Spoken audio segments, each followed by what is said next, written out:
I'm delighted to see that there is a formal abolishment of the concept of illegitimacy. I can remember years and years and years ago when I was with the Advisory Council on Women's Issues, having those women from many different backgrounds and, frankly, most of them reflecting the government's political philosophy, being adamant that no child was illegitimate. How offensive to be able to label a child illegitimate because of the marital status of their parents. And we recognize that now, and we've moved far beyond it, and finally the law is catching up here. So that's very welcome and appropriate, and I cannot say timely because I think we're way behind the times. But you know, it's happened in our lifetimes, because I remember my father, who grew up in a small town in southern Alberta, telling me about kids that he knew, and literally illegitimate was stamped right on their birth certificate. Can you imagine that? And some of those people, unless they've changed their birth certificates, could still be going and applying for passports and all such with that stamped on their birth certificate. Good Lord, like, what does that matter when you're trying to get a passport or a driver's license or insurance or even get on a plane? I mean, honestly, how could we possibly be judging someone and their character based on whether or not their parents were married? Oh, it's just a shameful time in our past. So, glad to see that's happening. I, at one time, was the expert on MEP, and can't tell you how glad I am that I no longer am. But for years and years, including when I was elected in here and the member for Edmonton Whitemud was the Justice Minister and I was the critic for it, we had long drawn-out battles about maintenance enforcement. And all credit to this government for continuing to strengthen the maintenance enforcement laws that we have and to give more tools into the hand of the director. And we finally did get enough workspace for them. We managed to get the computers to talk to each other, and we managed to get to the point where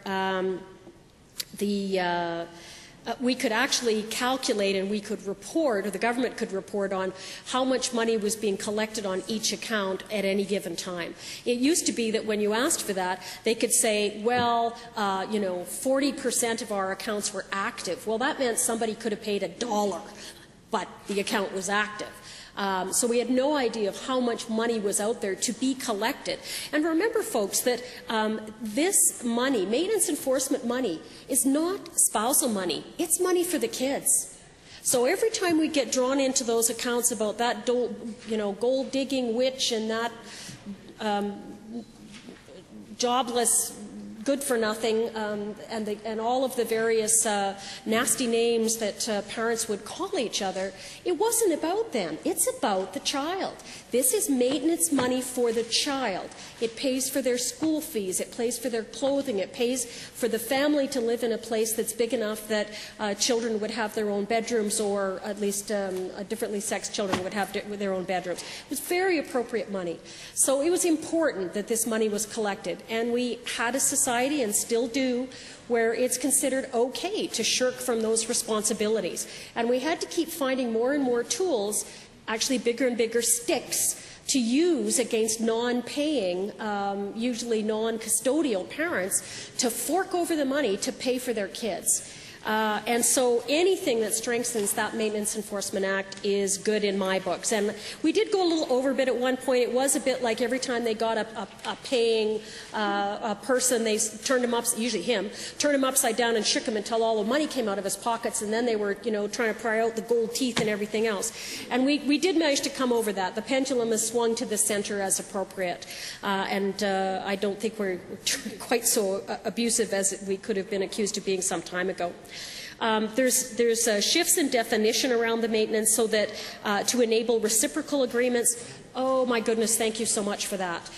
Trying to help someone get a reciprocal payment from another province, or worse, another country, was a nightmare. And the province's staff did tend to take those files and put them on the bottom of the pile because they were just so difficult to work. But that doesn't matter. It's still a child in Alberta that is not getting something because a parent somewhere is not paying. And we should have every possible tool to be able to gather that money on behalf of that child who's living in Alberta. So glad to see that one.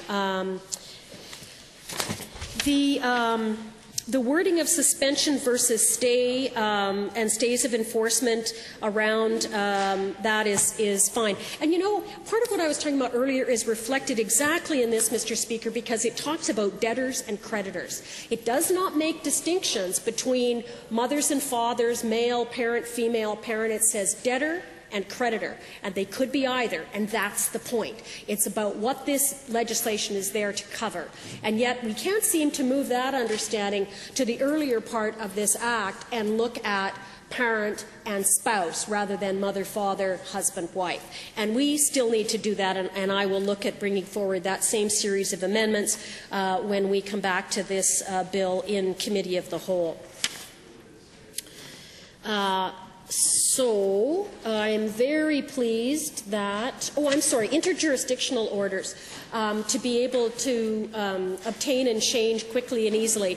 Again, really important because we're trying to get money to look after our kids, and that's the point of this. So I'm very happy with 2 out of 3 sections in this bill. That is the maintenance enforcement changes, the interjurisdictional order changes. I am not happy with the work that has been done, I'm not happy with the stage at which the work was left, rather than taking it to its legal completion. That has not happened in the first section, which is around the assisted I can't remember the name they're calling it now, assisted human reproduction, because we do have to deal with the issues around surrogacy, we do have to deal with the issues around parents and that definition. Thank you so much, Mr. Speaker.